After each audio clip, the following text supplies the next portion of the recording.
GS exam गली में आपका स्वागत है। मैं हूं संजय और आज होगा क्यूज पाल वंश और सेन वंश।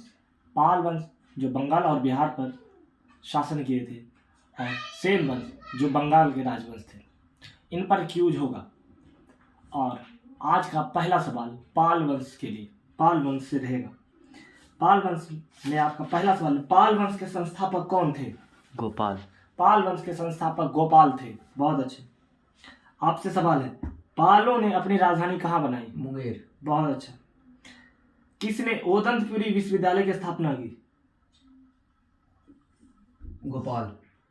ठीक है, ओदंतपुरी विश्वविद्यालय आप बताइए कहाँ है? बिहार।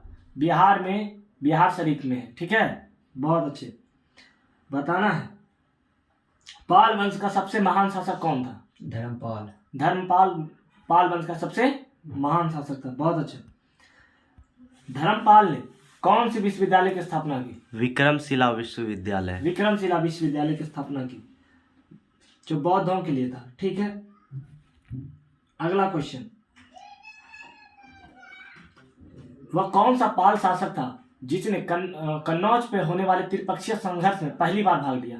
धर्मपाल। धर्मपाल जो कन्नौज पे हो रहे त्रिपक्षीय संघर्ष में पहली बार भाग लिया। त्रिपक्षीय संघर्ष क्या था? एक तरफ से पाल राजा लड़ाई कर रहे थे, दूसरी तरफ से राष्ट्रकूट और तीसरी तरफ गुर्जर प्रतिहार तो ये राष्ट्रकूट, प्रतिहार और पाल शासक तीनों मिलकर कन्नौज, ये हर्षवर्धन की मृत्यु के बाद कन्नौज एक बहुत बड़ा क्षेत्र था गंगा बेसिन में, गंगा की नदी तट पे, और इसलिए वहाँ पर धन संपदा अधिक हो गई थी। तो उस पर जो भी शासक करता था वो उत्तर भारत में एक बहुत बड़ा राजा कहलाता था। तो आपसे अगर सवाल है, धर्मपाल का पुत्र कौन हुआ? धर्मपाल देवपाल। ठीक है, देखिए धर्मपाल का पुत्र देवपाल हुआ। ठीक है, अगला क्वेश्चन आपसे सवाल है, देवपाल ने बौद्ध मठ कहाँ बनवाया? बांग्लादेश। बौद्ध मठ बनवाया नालंदा में, ओदंतपुरी में। ठीक है, ठीक। अगला क्वेश्चन है आपसे, उत्तरापद का स्वामी गुजरात के किस कवि ने धर्मपाल को कहा? उत्तरापद का स्वामी, उत्तरापद के स्वामी गुजरात के किस कवि ने?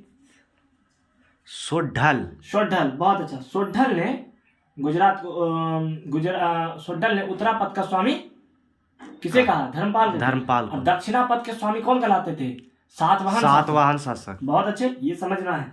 अगला क्वेश्चन जो बताना है, सोढल द्वारा एक किताब लिखा गया, उसका नाम क्या था?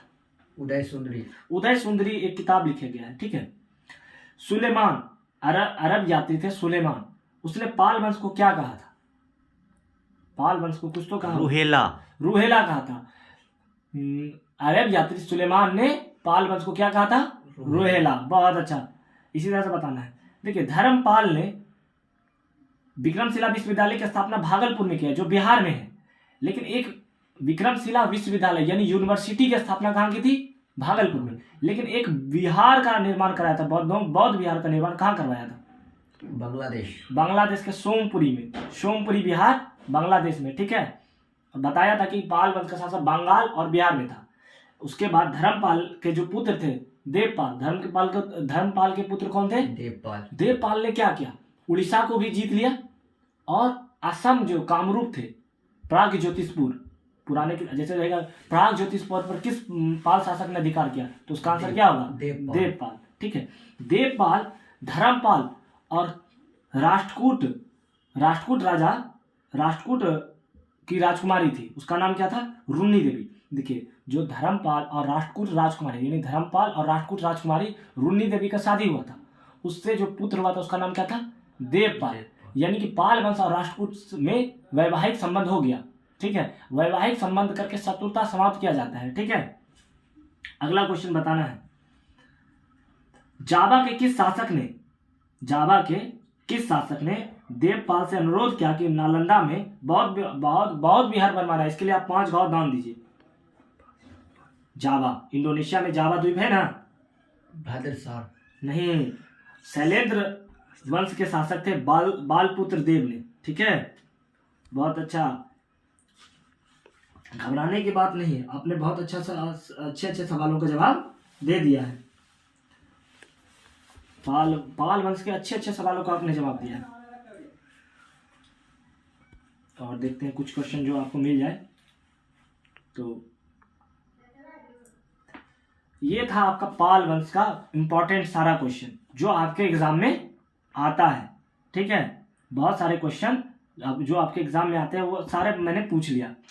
अब देखते हैं कुछ क्वेश्चन, एक लास्ट क्वेश्चन पूछते हैं। देवपाल, आपको बताया था कि देवपाल ने जीता था उड़ीसा को, कामरूप असम जिसे प्राग ज्योतिषपुर कहते हैं उसे जीता था, लेकिन एक और शासक को हराया था। किसे हराया था बता सकते हैं? प्रतिहार नरेश मिहिर भोज। प्रतिहार नरेश मिहिर भोज को किसने हराया था? देवपाल ने। बहुत अच्छा। और राष्ट्रकूट, देखिए धर्मपाल ने क्या था, राष्ट्रकूट राजकुमारी रुन्नी देवी से शादी कर लिया था। ठीक है, इसने प्रतिहार से भी कर लिया। तो देखिए जो कन्नौज पर त्रिपक्षीय संघर्ष हो रहा था किसमें हो रहा था? प्रतिहार, राष्ट्रकूट और पाल में। प्रतिहार से शादी हो गया। ठीक है, अगला क्वेश्चन है जो इंपॉर्टेंट है, आप कमेंट बॉक्स में करेंगे, वह कौन सा पाल शासक था? वह कौन सा पाल शासक था? आप लोग भी कमेंट बॉक्स में जाकर कमेंट करेंगे, वह कौन सा पाल शासक था जिसको चोल शासक ने हराया था? चोल वंश के संगम, जो दक्षिण भारत के चोल शासक है उसने हराया था। वो कौन सा पाल शासक था जिसे चोल शासक ने हराया था? ये आप लोग कमेंट करें, अगले वीडियो में हम इसका जवाब जरूर देंगे। ये आपका होमवर्क है।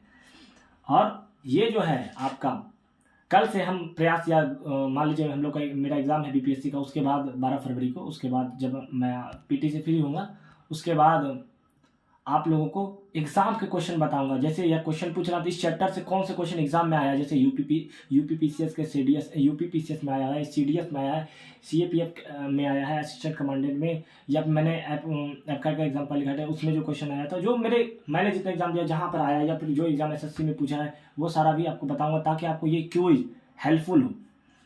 और अगला, अब जो हम लोग बात किए थे कौन कौन वंश आज होगा, पाल वंश और सेन वंश। सेन वंश की स्थापना किसने की? सामंत सेन। ठीक है, सामंत सेन ने। सेन वंश की राजधानी कहाँ थी? लखनौती नदिया। ये वेस्ट बंगाल में पड़ता है। कहाँ पड़ता है? पश्चिम बंगाल में। बहुत अच्छा, आप लोग से इसी तरह से जवाब की उम्मीद है। सेन वंश के अगले शासक कौन हुए?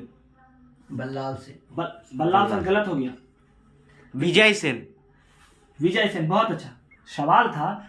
सेन वंश, देखिए जब सेन वंश की स्थापना सामंत सेन ने की कर दिया तो वह स्वतंत्र शासक नहीं था। तो पूछेगा सेन वंश का वह कौन सा शासक था जिसने स्वतंत्र राज्य की स्थापना की? तो बताइए। विजय सेन ने की। ठीक है, विजय सेन किस धर्म का अनुयायी था?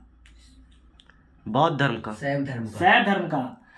विजय सेन शैव धर्म का था, और जो पाल शासक थे वो बौद्ध धर्म के थे।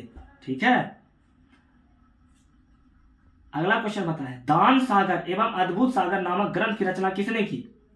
बल्लाल सेन कौन थे? सेन वंश के द्वितीय स्वतंत्र शासक और टोटल सेन वंश के तीसरे शासक थे। ठीक है, बल्लाल सेन 1158 से लेकर 1179 ईस्वी तक राज किए थे। ठीक है, लेकिन अगर सवाल है दान सागर और अद्भुत सागर की रचना किसने की? बल्लाल सेन ने। लेकिन सवाल आएगा कि अद्भुत सागर को किस शासक ने पूर्ण करवाया? अधूरा के दांतों से पूर्ण किसने कराया? लक्ष्मण सेन। ठीक है, लक्ष्मण सेन। आपसे अगला क्वेश्चन, गीत गोविंद के लेखक कौन है? जयदेव। ठीक है, ये क्वेश्चन आप जरूर जानते थे, गीत गोविंद के लेखक जयदेव है। लेकिन सवाल आपसे पूछ देगा गीत गोविंद के लेखक किसके दरबार में रहते थे? जयदेव, बताइए। बीपीएससी में भी पूछा हुआ। लक्ष्मण सेन की राज्यसभा में रहते थे। धोई के लेखक कौन है? लक्ष्मण सेन। पवन दूत के लेखक धोई है। ठीक है, सवाल सुनिए, गीत गोविंद के लेखक कौन है? जयदेव। पवन दूत के लेखक कौन है? धोई। पवन दूत के लेखक धोई। और ब्राह्मण सर्वस्व के लेखक कौन है? युद्ध करके था। हाँ, युद्ध है, हला युद्ध। हाल कौन था? सातवाहन वंश का राजा था, 17वां रूलर था। ठीक है, सातवाहन। अगला क्वेश्चन, हाल गाथा सप्तशती। ठीक है। लक्ष्मण सेन का प्रधान न्यायाधीश और मुख्यमंत्री कौन था? यही था युद्ध, हलायुद्ध था। हलायुद्ध। ठीक है, लक्ष्मण सेन का प्रधान सेनापति और न्यायाधीश था। और इसके द्वारा लिखा गया किताब का नाम क्या था? ब्राह्मण सर्वस्व। पंचतंत्र के लेखक कौन थे? विष्णु शर्मा। पंचतंत्र के लेखक विष्णु शर्मा थे। गीत गोविंद के लेखक जयदेव थे। पवन दूत के लेखक धोई। ठीक है। दान सागर और अद्भुत सागर के लेखक भल्लाल सेन। बहुत अच्छा। सेन वंश वह प्रथम राजवंश है जिसने अपना अभिलेख किस भाषा में लिखवाया था? हिंदी में। ठीक है। लक्ष्मण सेन बंगाल का अंतिम हिंदू शासक था। इस प्रकार से आपने सेन वंश को बहुत अच्छे से कर लिया। एक क्वेश्चन बताइए, देवपाड़ा अभिलेख किस शासक ने बनवाया? किस शासक से संबंधित है देवपाड़ा अभिलेख? प्रतिहार नरेश भोज। आपका लग रहा है गलत है। देवपाड़ा अभिलेख बंगाल शासक विजय सेन। ठीक है, आपने यहाँ पर गलती कर दी। वहीं पर शिव की विशाल मंदिर की स्थापना प्रद्युम्नेश्वर मंदिर की करवाई थी। ठीक है। देखिए, आज आपका ये वीडियो छोटा है, मुश्किल से ये 12 से 13 मिनट का है, जिसमें से 8 से 10 मिनट मैंने क्वेश्चन पूछा, 1-2 मिनट में बता रहा हूँ। लेकिन आप ये वीडियो को देखें, लुसेंट हो, क्राउन हो, ये सब बुक वन लाइनर जो भी ये बुक हो, आप जैसे अरिहंत का भी पढ़ सकते हैं या फिर किरण का भी पढ़ सकते हैं, और भी बहुत सारे किताब होते हैं जो पढ़ सकते हैं, और वो पढ़ लीजिए। और कहिएगा सर सब्जेक्टिव बुक आप कौन सा पढ़ रहे हैं? तो मैं अभी तमिलनाडु का बुक और आर.एस. शर्मा पढ़ रहा हूँ प्राचीन भारत के लिए। ठीक है, उसको पढ़ने के बाद और मध्यकालीन जो ओल्ड एनसीईआरटी है वो पढ़ता हूँ, और क्वेश्चन लगाता हूँ घटना चक्र से। ये सारे बुक जो करके मैं सवाल बनाता हूँ। आज जैसे हम लोग बीपीएससी के भी एग्जाम देते रहते हैं, और जो 12 फरवरी को उसके लिए भी ये पाल वंश इंपॉर्टेंट रहता है बिहार के क्षेत्रीय शासन में। आपके आगामी एग्जाम जो भी हों उसमें ये लाभदायक होगा। वीडियो देखने के लिए धन्यवाद।